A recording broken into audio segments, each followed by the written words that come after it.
What's up, baby cakes? It's been a hot minute since I've done a film education type of video, and I think now is a great time. Yesterday I did a video about the movie Presence and about how the single shot oneer approach to filmmaking caused some really weird stuff with blocking that felt unnatural.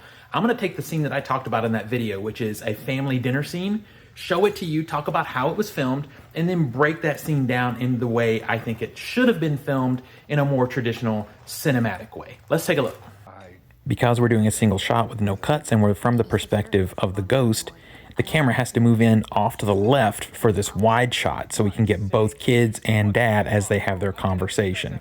Slowly you'll see the camera start to move because Lucy Liu's character, the mom, is going to have some things to say and we want to be able to see her face. Now the problem with this type of filmmaking is no close-ups, so we don't have any nuance to the character's facial expressions, unfortunately. So clearly, to make that scene work as a single shot with no reverses, because we can't cut to a reverse or a close-up because we're staying in the eyes of the entity, so it would make no sense to make that close-up cut or that over-the-shoulder cut. The camera has to move as if the entity is existing in that space. So to do that, we had to do some really weird blocking. That's why I said in my previous video that it's weird to have the two kids on the same side of the table beside each other, this very specific type of blocking that was done for this shot. Let's block it properly and talk about how it would be shot under normal circumstances. So this is normal blocking. This is the way a family would normally sit for dinner. This becomes very complicated to shoot, but if you do it properly, it becomes much more realistic, more relatable, and more grounded. So the first thing you're gonna do is put the camera right here and shoot the entire scene in a wide from that angle. That's the first time you shoot it. Second time you shoot it, I'm gonna put the camera back here and shoot it in wide again.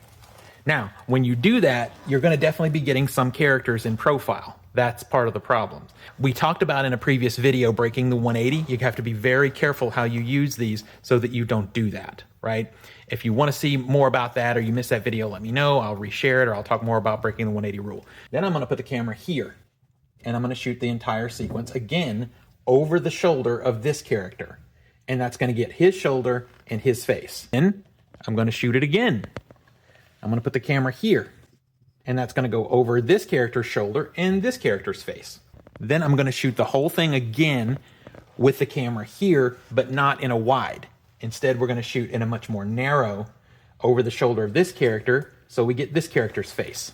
And you know what we're gonna do next. We're gonna shoot the whole scene again with the camera here, not wide, instead of going for a more narrow shot over this shoulder and getting this face. Once we've shot it that many times from all of those angles, when we go into post-production, we can cut between the different faces, the different group shots, and we have a lot of options to enhance the dialogue. If there's an emotional beat where one character is talking to another and that character has a really great facial expression, we can choose that shot across one character's shoulder to that character's face and get their facial expression.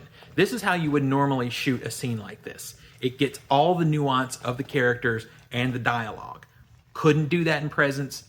Love the experiment of Presence, but that blocking really threw me off. So I hope this helps you understand why it stood out to me so aggressively. Rose, this is a great question. So let's take it to the board and work it out. If we do what you say and move the camera around and do more of a whipping thing, let's see how that would work with a traditional, more normal blocking. Now, the first thing about whipping it, the camera is there to establish emotion. It doesn't just show you the visual, it gives you an emotional response. And in this movie, the camera is moving slow and meditative for that emotional response. So if we start whipping the camera fast, it's gonna be a different emotional response. And we don't want that, so we can't go fast. We can't change the movements of the camera. We have to still go slow because that's the personality of this character. So we have to do it slow. So let's keep that in mind while we do this. So we're gonna assume this is the daughter and this is the dad where he was sitting and this is the son, right? So in order to get the daughter and the dad who were having the most conversation, we're going to have to see both of their faces. We have to set the camera here to start, right? And that will get us their faces. Now, when the son speaks, the camera is gonna have to move to here. But then we get the son and the father, but not the daughter.